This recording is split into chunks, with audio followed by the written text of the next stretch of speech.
Good afternoon, everybody. My name is Charlie Nicklin. I'm the Chief Executive of IAgrE, and I'd like to thank you all for joining us for our Christmas lunchtime lecture, believe it or not.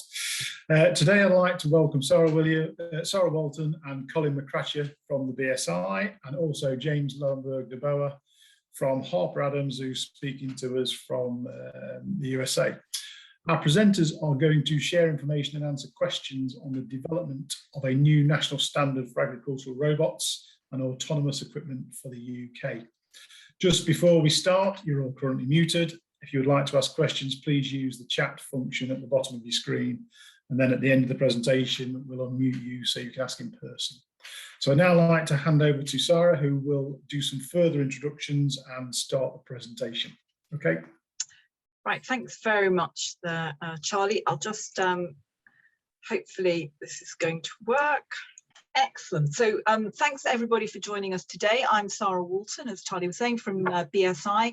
I'm the agri-food sector lead at BSI Knowledge, which is the national standards body part of BSI, which is, so BSI is, as you probably be aware, the UK's national standards body.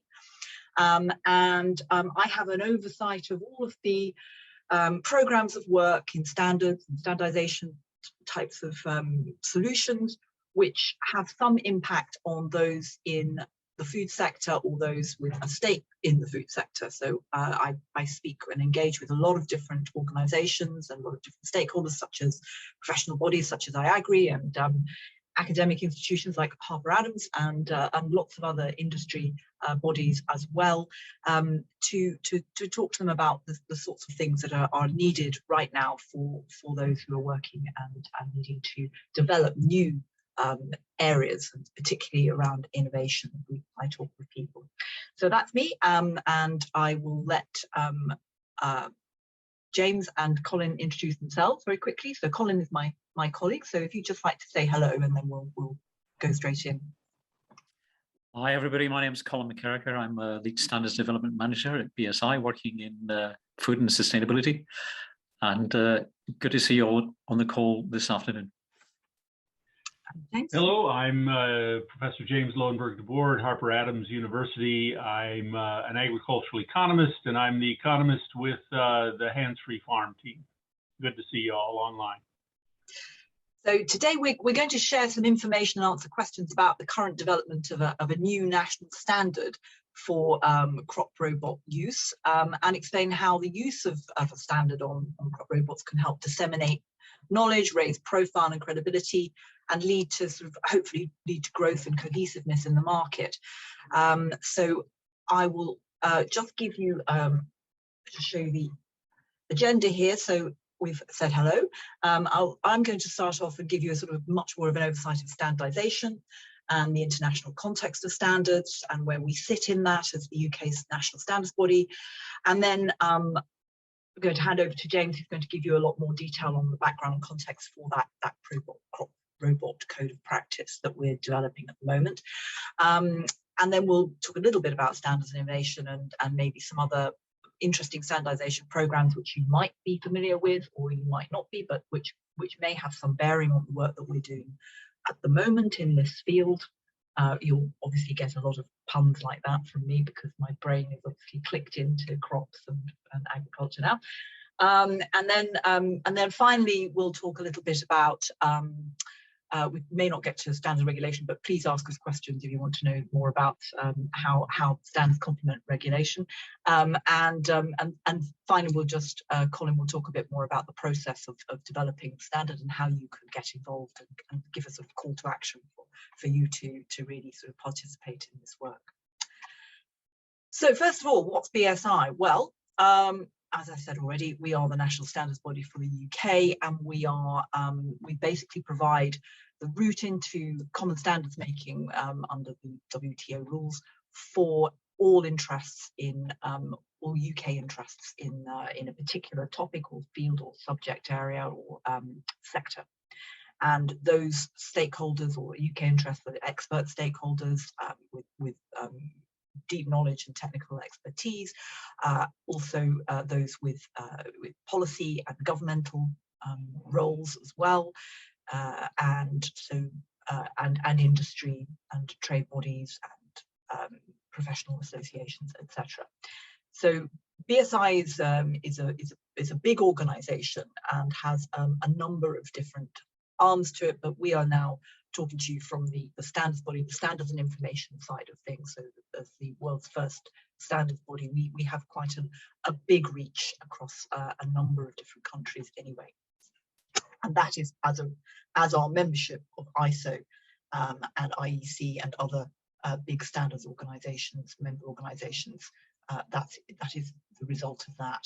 So to give you a bit more on the international standards landscape, there are 165 member bodies in ISO, and we are the UK member, and we sit on the technical management board, and we're quite influential in standards making because we're very mature in standards making around the world.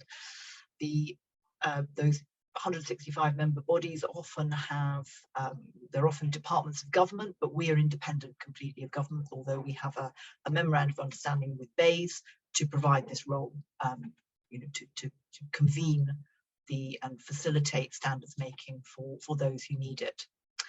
The rest of this is, I'm not going to go into too much detail. We're also members of CENLEC and IEC. And also, we have influence in ITU and ETSI as well. So those are obviously the IEC is quite important to the IAgrE area. I would think that you would be very, very familiar with work going on in the IEC. There isn't a hierarchy as such of standards.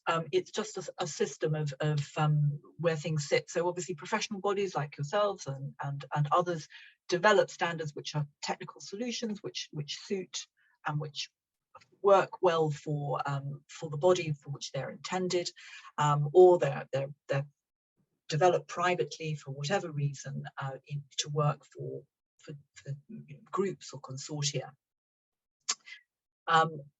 Those standards operate perfectly well. They may well be something that are used as the basis for other standards because they're custom and practice and therefore very useful as the basis of the way that things should, what good looks like, for example, in standards. We also do in BSI, with the ones in red are the areas that BSI is particularly engaged in. So we might work with innovation, and we work a lot with Innovate UK to produce standards, and often those standards are, because they're in a completely new area, may well be sponsored by either by consortia in industry or by government or a mixture of the two. And then we have national standards, which are publicly developed standards, and we don't do that many of those these days because most of our standards are international in focus and reach, and also in development. So those are the way that we work in standards development. I wanted to just mention that at the moment in ISO, which, as I said, is a very big arena for standards making, there is a new advisory group on smart farming, which in fact James is going to join after this meeting today, and that advisory group is looking at a number of different areas, but a lot of those things are around the digital and the AI and robotics space. But it's very interesting to see that how much focus there is now on some of these new areas of work in ISO. There aren't committees necessarily that are dealing with them, but there may well be, and they may liaise. But these things have very much been given a lot of focus at the moment because the food system and how it works is obviously tantamount to the way that the planet is going to work most effectively in the future. So I just wanted to let you know that is going on, and it's a very high-profile piece of work going on in ISO. A standard is essentially what good looks like. As I said before, it's developed by experts. It's driven by the market and by what people need to use. It's characterized by an open public consultation, which means that anybody can take part and give their view on it and tell us what they think and what needs to change.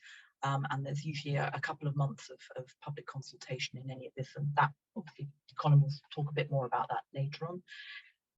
But essentially they're voluntary, so they are voluntary, but they can very much be used to help people to meet their possibly legal obligations. They can be a route to meeting some of those regulatory requirements, but they are not regulation in themselves, and they are not part of that framework at all. They're very much voluntary. I've mentioned stakeholder representation. We try very hard to ensure that in any subject that we're working on, that we have a balanced group of stakeholders on any committee.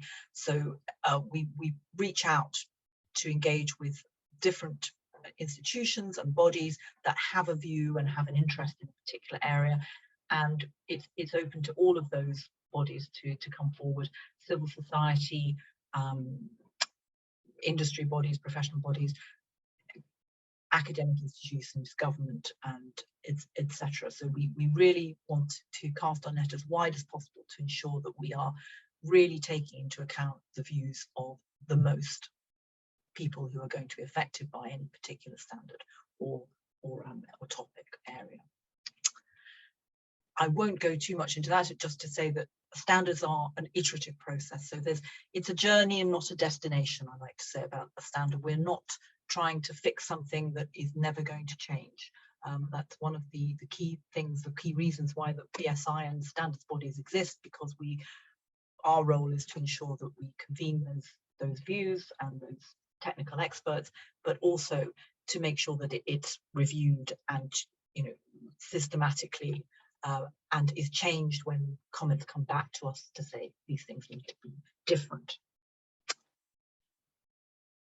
For the food chain, there are lots of different types of standards, and one of the things to bear in mind is that obviously not all the standards in the program of work that I'm sort of have oversight of are standards about food specifically.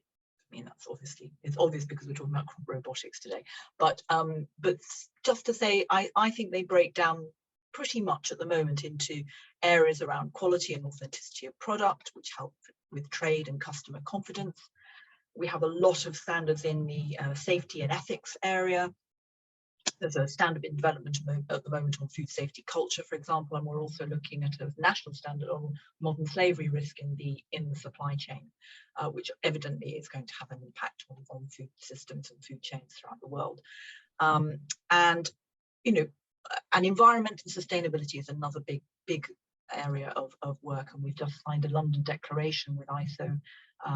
BSI led that London Declaration, which meant that all 165 members of ISO are committed to make sure that every standard that's being produced is referencing anything that needs to be referenced around climate adaptation, climate change, and the need for decarbonisation across anything that is within that standard. The innovation and digitization area, of course, is another huge area, and that is, of course, where we're focused today on this new national standard for crop robotics, which is currently in development. And now I will pass over to James to talk about that standard.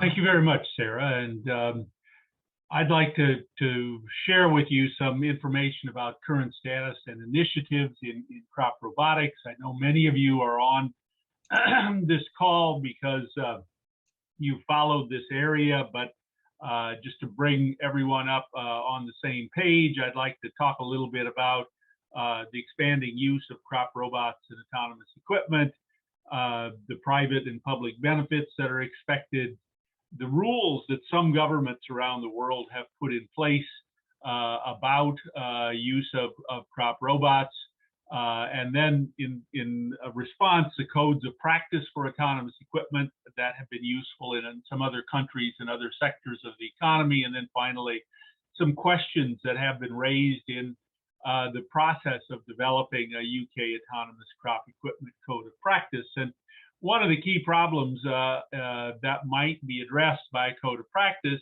is illustrated at the right with the Echo Robotics weeding robot and a human there watching it.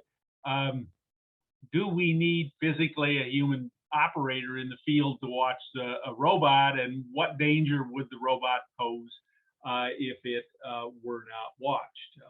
Next slide, please.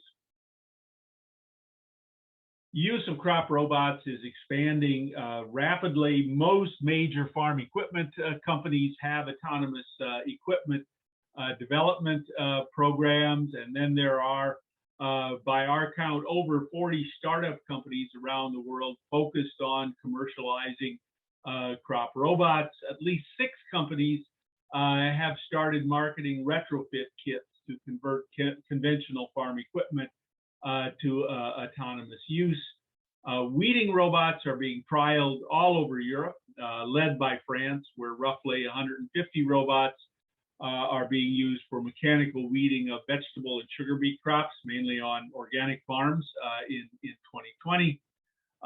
From a US perspective, there's not very much data, but the 2021 Crop Life Purdue survey shows 4% of ag input dealerships use crop scouting robots, and 1% use weeding robots. There's a couple of the Roboti weeding robot from Denmark in the UK, and you can see a photo there at the right. Next slide, please. Benefits that are expected from those crop robots start with easing farm labor constraints. Those constraints are tightest and most often visible in horticultural crops, but labor is increasingly difficult to find also for arable cropping. A benefit which attracts the farmer's interest is reducing the farm equipment investment requirements. And I'll talk a little bit about that in a minute. From an environmental standpoint, reducing and maybe eventually eliminating herbicide use by targeted spraying and mechanical weed control is a benefit. There's potential for biodiversity benefits because robots can facilitate farming small, irregularly shaped fields. So the small robots in particularly, can be productive in fields with hedgerows and infield trees and other inclusions. And then there's a benefit that doesn't often get mentioned, but I think will be very important, is that the rural entrepreneurship opportunities that become available once you take away the absolute constraint of human labor requirements. So organic production is one example. Next slide, please. If we think about other sectors that have benefited from codes of conduct for autonomous equipment, the first that comes to mind is mining. Autonomous trucks have been used in open pit mines since 2008, first in Western Australia and now around the world. In many ways, the mining equipment operates in an environment that's similar to that of crop equipment. It's on private property. It's mostly following predetermined pathways. However, mines tend to be more controlled environments than farm fields because in the UK and in many countries, fields are open to human hikers, to dog walkers, domestic and wild animals. In Western Australia, the mining community developed an autonomous mining code of practice, which has been emulated around the world and was a benchmark for the development of the Australian autonomous equipment code of practice, and also a benchmark now for the UK. Next slide, please. In the US, there are no US federal laws which limit the use of autonomous equipment, but California has a relatively old law, a couple decades old now, that limits all self-propelled agricultural equipment to having an operator on site. That operator may not be on the equipment, but needs to be on site. And for remote operation, where the operator isn't on the equipment, it must not move faster than 2 miles an hour. This rule was put in place after some worker accidents with driverless equipment using old technology. So it was developed, the rule was developed before GPS guidance and some other modern technologies were available. They were using furrow guidance and other mechanical guidance. And just to give you a visual example, it was used, for instance, on the Black Welder tomato harvester in the photo from the 1960s. Next slide, please. In Australia, the Grain Producers Australia, the Society of Precision Agriculture Australia, and the Tractor and Machinery Association of Australia published a code of practice for autonomous equipment in June this year. The code of practice is a practical guide to achieve the standards of safe work and health in Australia. In Australia, codes of practice are admissible in court. So if an employer can show that they were following these codes of practice, that helps them defend themselves in cases of injury or lawsuits or other legal problems. The Australian Autonomous Agriculture Code of Practice is based on the mining code of practice, and it's important to note that code of practice was only intended to cover in-field on-farm use, so it's not for use on public roads. And the photo there shows one of the Australian entrepreneurs, Swarm Farms, that is moving ahead very quickly to develop autonomous equipment. Labor is very short in Australia, and so the economics are quite compelling. Next slide, please. In the EU, there's a machinery directive. All countries in the EU are covered by the machinery directive, and it's also used by some non-EU European countries like Switzerland and Norway. The interpretation of the current directive varies somewhat from country to country, but the driver in control requirement is usually interpreted to mean a human operator on site. A proposed revision has been drafted, but it's not clear exactly how that will apply to autonomous crop equipment. Some observers expect much of the EU machinery directive to be carried into British law now after Brexit. Development of crop robots in Britain is carried out under research rules that require on-site human supervision. So in the photo, you see one of the strategies that's used for complying with the EU driver and control requirement, and that's a leader-follower system. So the first tractor has a human driver. The second tractor is doing the same operation autonomously following that lead tractor with a human operator. Next slide, please. Manufacturers have various strategies for compliance with these on-site supervision rules. Echo Robotics, which is one of the older startup companies in this arena, it's a Swiss company. They recently introduced a tractor-mounted version of their machine vision weeding technology, and on social media they admitted that they introduced this because they could not sell their robotic version under the current on-site supervision rules. FarmDroid has followed, a Danish company has followed a different approach. They registered their crop robot under a standard for industrial equipment, so ISO 3691-4. That standard does not require on-site supervision, but it does limit speed to 0.8 kilometers per hour, so even slower than the California standard.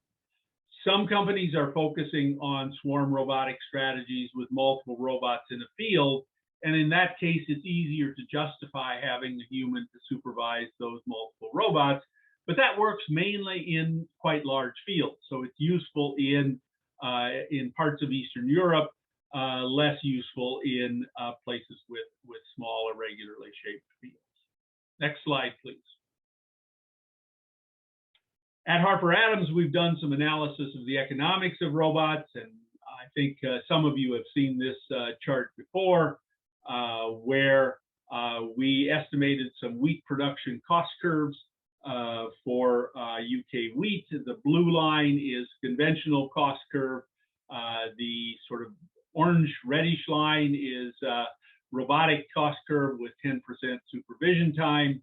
The two things to note about those cost curves is that the robotic cost curve is 20 to 30 pounds per ton lower cost to produce under that 10% supervision time assumption than the conventional wheat, and maybe even more importantly in the long run, the robotic cost curves tends to flatten out at a much smaller farm size, so that beyond the roughly 150 size cost curve there, it's almost flattened out. If we look at higher supervision times, we find that cost curve creeps up and it becomes more steeply sloped. And that means that the economies of scale increase, and at some farm sizes, the robotic technology is no longer economically feasible. Next slide, please. With robotic technology for larger farms, we find that the investment in farm equipment is reduced. The red bars here, the lighter red bars, are the cost of farm equipment on different sizes of farms. With conventional technology, the dark red is with robotic technology. The smaller farms, the robotic technology is slightly more expensive because there's the cost of autonomy hardware and software. But on larger farms, the robotic technology is substantially less expensive because we're using smaller equipment more intensively. Next slide, please. So why develop a UK crop robot code of practice? The public and private benefits expected from crop robots may not be realized if they're blocked or distorted by regulation, as has happened with some other technologies. The Australian code is not well suited for the UK because the British countryside is crowded with many potentially conflicting uses, whereas the Australian outback is very open, and so with few human occupants that might be affected by autonomous equipment. As with Australian farmers, there's a feeling that it would be better for rural stakeholders to agree on guidelines for crop robot use rather than having them imposed by government. At least the code of practice can help communicate to regulators what stakeholders would find useful and acceptable. And one of the issues is signage. Do we need signs like we often see in rural areas for walkers, warning of possible problems? Next slide, please. Some of the questions that have been discussed are human supervision, field speed and robot size under different circumstances, and we think potentially the field speed and the human supervision both may be affected by how big that robot is. What is the weight and power of that robot? Training for human supervisors of crop robots, what kind of site preparation is needed, so signage, fencing, alerting neighbors. How do we report human robot incidents and to whom do we report them? How do we manage robots for environmental protection? Preventing theft of robots, particularly with small robots. In Australia, fire prevention is a big issue on autonomous equipment. That may be the case in the UK as well. Next slide, please. So, summary, around the world, crop robots are being trialed on farms. Some are on the verge of coming to the commercial market. The rules governing those autonomous crop machines vary widely around the world, from almost none to quite restrictive. The UK example of the economics that we've done at Harper shows that human supervision requirements could reduce economic benefits from autonomous crop equipment, especially for small and medium scale growers. And in general, the regulation of crop robotics will influence the adoption of the technology and largely determine who benefits. Thank you very much, and I'll turn it over to Colin. Hi, Colin. I don't know. I think it might be me first, but I'll just. Okay. Sorry. Yeah, no, that's fine. That's fine. Thank you very much, James. That was really interesting. I was going to just sort of a remark about the what you were saying about the legislation and the legislative aspect of so in other words, it would be better to have a code of practice than have regulation imposed on this area. And it's quite significant that the HSE are very interested in this piece of work at the moment, and they're also sitting on the committee because obviously that health and safety legislation already exists. So this is about making something much more exacting and clearer by developing a crop robot code of practice that people can use, and whilst sitting within the current health and safety legislation that's already out there. What I would also say, I just wanted to quickly remark on the aspect of the innovation aspect of this. There isn't anything, as James was saying, there aren't really. There are in other parts of the world, people have come up with codes of practice to run these new machines, this new technology really within a farm environment.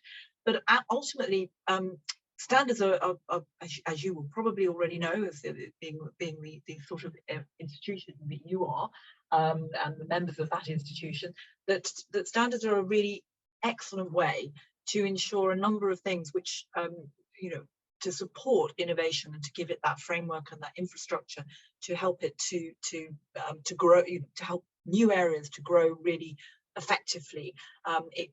They deal with the interoperability aspect, they deal with those minimum quality and safety parts that are very important, and that's the key thing in this piece of work, of course, as James was saying. And there's a lot there about disseminating information and ensuring that people feel reassured about what is happening, and know that there is a consistent approach to be taken around what people think is the right operation of this new technology or this new piece of this way of working. Innovation is this. Just to sort of go on a little bit more about innovation, you might find that there is an interesting piece of work that was done, that this particular diagram comes from, but it really does depend on, people say, well, is it the right moment to bring in a standard? Standards really, are very important from a very early stage in any kind of innovative project, because then you can talk about the language and the characteristics from the start. And it's not about reinventing wheels or trying to impose something new on anything. It is about really reflecting what those of you who are already working in an area have seen already, and just agreeing that amongst yourselves and amongst other stakeholders that will have on which this will have an impact. So from an early stage, it's a really useful thing to start making a map of where you're going to go next with technology in the future, such as crop robotics, for example.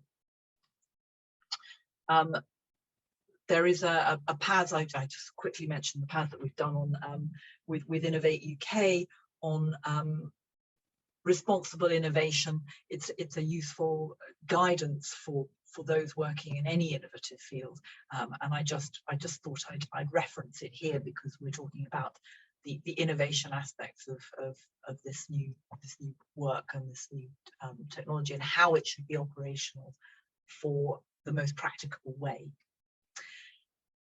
And also, as I mentioned earlier, I wanted to just sort of draw attention to some of the sorts of things some of the programs of work that are underway, where it isn't about just finding one one standard to fit a particular circumstance. Obviously, we do that, and that is an important aspect of what a standardization body does. But one of the ways in which standards bodies work is by really thinking about the entire aspect of something, so of a new field of work, of a new technology, or of something such as decarbonisation in this case. So you're thinking of a programme of work that's going to really need to be mapped out, and people need to think about what's going to be required as you progress down the track into different areas and different circumstances and environments. So there's work at the moment going on, just for your interest, in and obviously connected autonomous vehicles, connected automated vehicles is a big program of work that we're doing with government and with CCAV to help sort of really to help the trials, to make the UK a hub of excellence really globally, so that we can share and disseminate information about how to do trials safely in this space. These are the other areas of work that you might also find interesting that we're engaged in. The Faraday battery challenge, energy smart appliances, and others. But I guess from this perspective, the connected automated vehicles are probably the most relevant area for you to be aware of, if you're not already. I expect you possibly are. So these are the under the Faraday battery challenge program. These are the standards that have been produced already. That program, the themes that have come out from the exploration and from the road mapping, the scoping activities that have been undertaken with experts, the health and safety aspect is key, and that obviously is reflected in the work we're doing here with the crop robots code of practice, and also the environmental considerations for this. And this is you can find this on our website, the program of work under the energy smart appliances as well, and the connected automated vehicle program. The idea was that this should help support the UK, as I said, as a global centre of excellence, and to inform the development of all the international standardisation, which will not just drive exports and overseas investment, but which will also help others in other countries to find a model for how they may want to do things in the future. And we've done some work to see how this is being seen across the world, and this is the sort of results so far. This was in January this year, so it's kind of, there should be more by now, but this was work to see how people were downloading and accessing the information from that work that's being done around connected automated vehicles. So an awful lot is being downloaded from other countries to look at what, how they might implement this work elsewhere. And finally, Colin, I'm going to hand over to you to talk a little bit more. I haven't given you much of a slide here, but I thought you might just want to say a bit more about how the IAgrE members can get engaged in what we do. Certainly, thanks, Sarah. And thanks to James and you for that introduction. So, as Sarah said, the standards development process is iterative, and I'm a committee manager here running the subcommittee, which will be a subcommittee of AGE 6, which is Agriculture, Tractors and Machinery, which will lead the work on the development of this crop robot code of practice.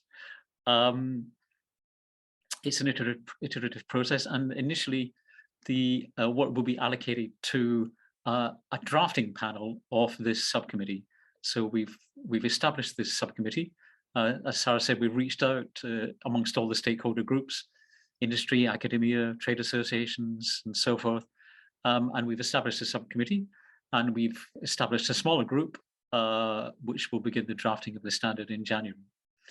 And there will be iterations during the drafting, and at certain points the subcommittee will get to see those drafts. And when they're happy with that, when they believe they have a solid, substantive working draft, that will be approved. Approval will be sought to send that for public consultation. And Sara said that public consultation period will last about 2 months.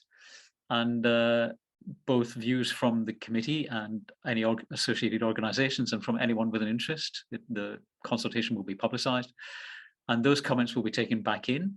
And the committee will work to resolve the comments, to adjust the standard, perhaps in the light of the comments received. And there will be a further draft circulated then only to the committee for approval, and eventually the standard will be published. And we're hoping that we can achieve that by the end of 2022. And so we're very keen to have anyone with the relevant expertise involved.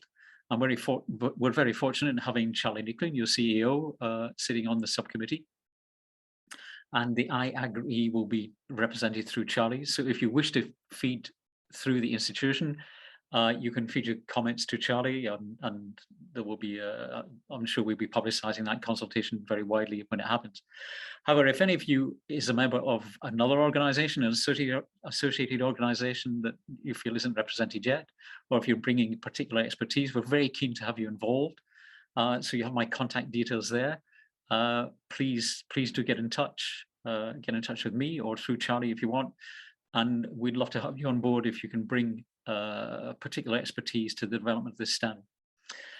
I think that really covers the process. It's iterative. There's a drafting panel. The committee will see the drafts. You'll get a chance to comment at the public consultation. So even if you don't join the committee, we'd very much welcome your comments. We'll make the links. We have that done through a commenting portal on our website. We'll send you the link to that. So please do get involved. And when we get to public consultation, we'll likely have some sort of launching event to update you on the draft and what's happening. So please do join us at that. And if you have any other questions, please get in touch. And should we just mention that, did you mention that there possibly be an actual review panel, a formal review panel that we might set up? We might do that. Sometimes we do that. Yes, we might. Yeah. Just to say that there could be a role on a review panel, but otherwise whatever, you can always feed back to us what you think about what's being produced. Of course, yes. And do join, if you feel you would like to get involved, please do get in touch. Absolutely. Thanks very much, everyone. Do you have any questions? Okay. Yep, thank you very much for that, Sara, James, and Colin. There are some questions. Keith Hawking, you've got quite a few. Do you want to unmute and ask away? Yes, hi everybody. If you have a look in the chat, you should be able to follow it. I kind of wrote this as I was following the presentation. When you look at the presentation, there was really no mention of the agricultural equipment that's been dealt with over the years, particularly by trade associations, etc. So maybe that needs to go into there. Okay, it's a generic presentation. For my sins, I was involved and I've written many standards over too many years. And so I know what all the systems are from BSI, but I should think one of the areas that you really ought to be involved with is certainly to mention to ISO TC23, which has 19 subcommittees. And you did mention there a little bit later that AGE 6, which I used to be chair until last year for the last 20 years. So I know how that works. AGE 6 is a big committee, and I'm very pleased to see that this group working on this standard will be a subcommittee in there. There are 2 or 3 subcommittees which will fall through into the main committee. The emphasis on the word committee here is that you try to pull as many people together when you're working on this. So everything's in place, but one of the points you need to make sure of in the future when you're producing this standard is to make sure that you incorporate as many people as you can, because you get a better standard at the end of the day. There are a few warning signs. It takes a long time. Don't think you're going to do it quick, because you don't. And I can give you that expertise over many, many years. So it's important, and there are reasons why things take a long time, because you get lots of different influences, and certainly when you break into the international forum, you get lots of different views that you need to take into account. I think it's the right way to move to a standard. I'd be a little bit concerned if you produced a code of practice. It might be okay, and I know from my ASABE work in America, that can work in certain countries, but in the UK, it probably won't. So you will need the standard, I feel, rather than a code of practice, but maybe it's a start and it's something that you can push along. At the end of the day, this is equipment, and ISO TC 23 SC6 in particular looks after crop equipment. I was also chair of that for a good 20 years. They do lots of things. They have chemicals, they have pesticides, they have equipment, they have robots, they have working groups, and lots of expertise. So I think the expertise is there, and what this group needs to do is make sure that it taps into that and it follows through in the AG6 group. So that's great to hear. Excuse me. And I'm really pleased that a university is getting involved. I'm sorry, excuse me. Yeah, I'm really pleased the university is getting involved. Thank you. I'll just say that thank you for highlighting that this work will take place underneath the agricultural engineering committees in BSI, and obviously with reference to the international committee as well. We at the moment, this is a national standard, and it is a standard. Code of practice is just a type of form within that, but it is a standard, so it will be a British standard. But yes, it's very much something that these things, as I said during what I was talking about earlier in my piece, was yeah, I mean, a standard is a journey rather than the destination. Well, I mean, obviously the destination is very important because you have something that people can then use to work with, but that isn't where it should end. It should be something that we are trying to gather views on, and to make sure that everybody has their chance to input and to say what will make the most sense and how this will be the most useful. And obviously we need to think about exploring, you know, how much, if something else would be useful as well, and what needs to be added in there if necessary. So that's yeah. So thank you for highlighting that, Keith. That was very helpful. Okay, Mark Andrews, you got a couple of questions. Yeah, this one really to James. Do you think there's going to be a time when we're actually not going to have anyone working the arable fields, I'll say, except in developing countries at times of crisis? Do you actually see that we're going to have a fully autonomous, remote operated farm? I think for our lifetimes, there will be people, human beings in the field at some point, although I think we will quickly see some operations that become entirely autonomous. So you can imagine, for instance, small weeding robots working round the clock in fields without human supervision. Recent research at Harper shows that as the incident level increases, so if you have more need for human attention, if there's less, if there are problems that occur that the robot can't deal with, the human has to be there. The more of those there are, the more likely it will be a human will be stationed in the field. And then for fruit and veg, because of quality control and other issues, probably there will be humans that deal with that, although they won't be necessarily there weeding or doing manual harvesting work. So the answer is yes, but I think for our lifetimes, we will see some human involvement in arable and veg fields at some times, depending on the crop and the location and the problems involved. That's a great answer, thank you. And I've got a second question really to Sara and Colin. I'm involved in lots of standards as well, and one of the issues that we have is not only customers but the standards looking at energy efficiency of machinery, whether that is battery energy or the tons moved per litre of fuel, and that's quite a growing field, especially in developing, well, not especially in mature markets like Japan. Do you see the committee actually grabbing the horns and saying, right, we also need to consider the efficiency of the products that could potentially go onto the market? I think that this standard will be a code of practice for the use of the product.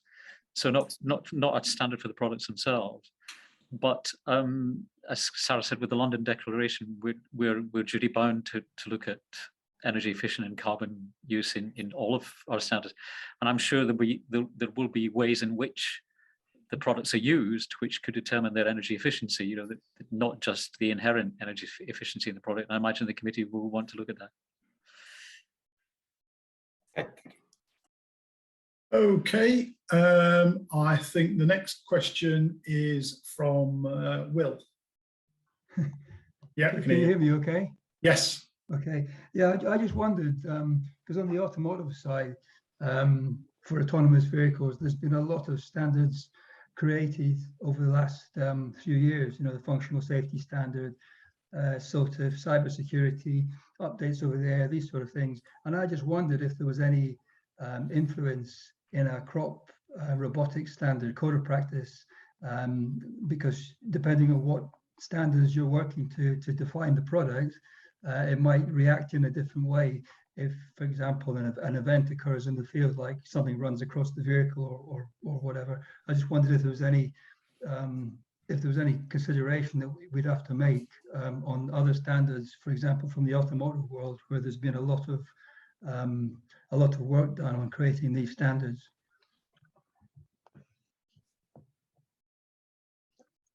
Well, we would aim to liaise with any committee, and as I mentioned, there's work obviously going on in the automated trials area for vehicles that are on road. But this is for the operation, obviously, of something which is not on the road, but which is in an agricultural environment. But yes, I would say that we need to keep a view open to any potential other standards or other standards committees which are working in an area where there might be a need to take that sort of thing into account if necessary. Okay, thank you. Okay, next question is from Tefa. Hi there. Actually, I think I was replying to Charlie. I'm actually a student at the University of Lincoln, and I've noticed quite a number of changes coming this direction. And obviously, as a student, we're in research. Have the universities that have agro-robotic programs been approached or notified about sitting on these sort of standard boards? And if not, can we take back information? Yes, we've got so Simon Pearson is on the committee from Lincoln, and we have so yes, absolutely. But if you have an interest in observing and taking part, then particularly as a student, we'd be very open to the idea of you being part of the work, so that you could at least see how it is, comes together. Would be very, very keen for you to have that opportunity. But certainly, if you wanted to, the other thing that we would say is always we are looking for people to disseminate information about the work. So if you please talk to everybody, because obviously, yes, Simon is on the committee and others at Lincoln know about it, but it would be really great if you could spread the word that this work is happening. People should get involved, and we run an education program at at BSI, and we're very keen to ensure that those in education, such as yourself, get the opportunity to get involved in standards development. So please contact to Simon. Or you could talk to Simon. Yes, thank you. I will go ahead and do that. Thank you. Okay, thank you. Next question is from Brian. I think we got there. Yes, the question I posted was really about the rather the beneficial aspects, the beautiful aspects, if you want, of this new technology. I think back to a science fiction film. I think it was called Dark Star, in which some rather charming little bots wandered around watering plants on a space station of some kind as it whistled. I think everyone else had died, but the little bots carried on doing their wonderful work. In terms of showing the benefits, I mean, potentially you can do away with chemicals, presumably, or a lot of chemicals, in agriculture, especially in terms of killing weeds and all of that sort of stuff. Something that's come to mind after I wrote that question was really about harvesting robots. I mean, do these need to be big, or could they also be small? You know, how do we see all of that developing and going forward into the future? Thank you. I think that's one for James. Yeah, and so correct that the reduction in pesticide use is a very good example of a potential benefit. That may be driven economically by various forces depending on where you are. In Europe, the lack of renewal of many chemicals or lack of new chemicals coming on the market has really limited farmers' ability to control weeds, and that will and is driving experimentation with weeding robots. In the US, it's probably more herbicide resistance that will drive it, so that now there are weeds that are resistant to all known groups of herbicides in soybeans, for instance, and that will drive interest and is driving interest in robotics. On the harvesting side, the issue I think there is the economic case is really compelling. The engineering is still needs some work in many cases, and whether that means large machines or small machines or how that's all worked out, I don't think we know yet, and it may vary depending on which crop we're talking about and which country. Thank you for the question. Well, thank you. And if I could just sort of follow that, so you don't see it as a new way into organic farming then, perhaps, because of course there is the corollary of the need to build up soils rather than to deplete them with, as we've seen, with overuse of chemicals. Well, crop robotics is a tremendous opportunity to expand organic production, because it means that there's potentially less use, less need for chemicals. It becomes easier to do things like cover crops and intercrops and other kinds of organic practices. It's really interesting to note that the Soil Association in Britain is very interested in crop robotics for exactly that reason, that it provides some economic opportunities for many of their members. Yeah, I just feel this needs to be part of the dialogue. I mean, just in posting small things online, I've had both favorable comments. I've also had some that are, you know, they regard this as another form of monster, a monster future. And you know, it's important to tell the story, isn't it? Yeah. Thank you. Okay. All right, thank you. We could probably squeeze one more question in from Rhiannon if you want to ask your question, and then we better draw it to a close. Yes, please. Thank you. Good afternoon, everyone. So I'm Rhiannon, as mentioned, mechanical engineer from a small robot company. I'm currently looking into the compliance of our robots and service against the machinery directive. And I just wondered if, as this code of practice isn't a regulation, does that mean that when the time comes, will the machinery directive still be the only set of requirements that's mandatory? And if that's the case, why would this not become mandatory, and how would it become mandatory?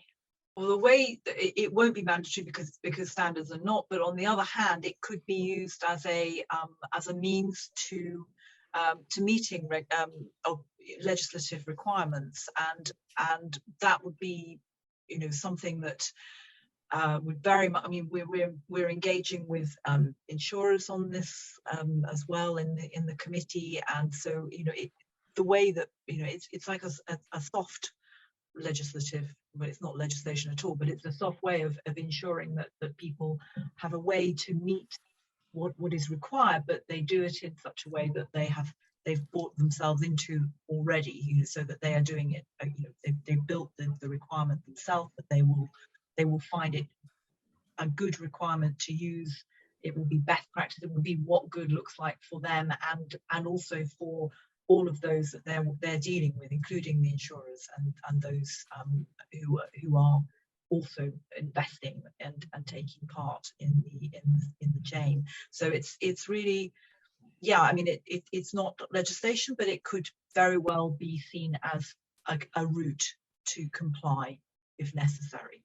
So, but that is very much down to the agreement of every stakeholder engaged within the chain. I don't know if that helps at all, but that's usually the way the standards work, that they become customer practice, and they become something that people find a useful means to help them meet their obligations. Yeah, absolutely. Thank you very much. Okay, I better start and draw things to a close because we're just over the hour. So fabulous discussion. Thanks to our presenters, Sara, Colin and James, for giving us an excellent presentation and taking the time out to do that for us. Very, very interesting and much appreciated. This is obviously a recorded session, so it will go onto our website. So I'm sure there'll be plenty of people who will watch this after. And I know you put your contact details on there as well. I was thinking about this the other day. Robots have been in fields for lots and lots of years, haven't they? Because I was thinking about irrigation reels. And if you define what autonomous means, you know, how long have we had field irrigation wheels running through the night in fields working on their own, powered by water, you know? And you could argue that's an autonomous machine. Anyway, interesting subject. So thank you all for joining us today. I hope you will join us for our next lecture on the 18th of January, where we'll be joined by Oliver Scott from Bradford Estates, which covers a staggering 12,000 acres. And Oliver's going to be talking about regenerative farming. So all that's left to say is thanks again for everybody for joining, and see you next time. Bye-bye.